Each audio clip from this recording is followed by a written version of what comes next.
మనందరం మేనిఫెస్టేషన్ గురించి మాట్లాడుకుంటే ఒకటే అంటారు కదా! ఇమాజిన్ చెయ్యి, బిలీవ్ చెయ్యి, అదే వచ్చేస్తుందని చెప్పేసి.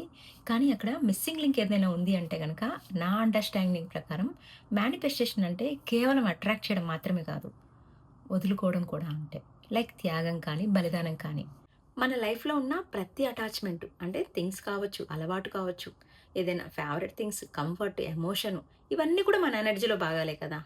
సో, మనకేదైనా కొత్తది కావాలి అంటే యూనివర్స్‌కి మనం ఏం చెప్తాము? నాకిది కావాలి అని చెప్పడం సరిపోదేమో.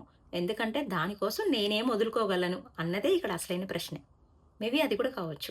ఫర్ ఎగ్జాంపుల్ ఏదైనా ఒక బెస్ట్ ఆపర్చునిటీ అంటే ఒక పెద్ద ఆపర్చునిటీ మనకు కావాలి. సో, మీరు మీలోనే చాలా స్ట్రాంగ్‌గా ఉన్న అటాచ్‌మెంట్‌ని విడిచిపెడతారనుకోండి.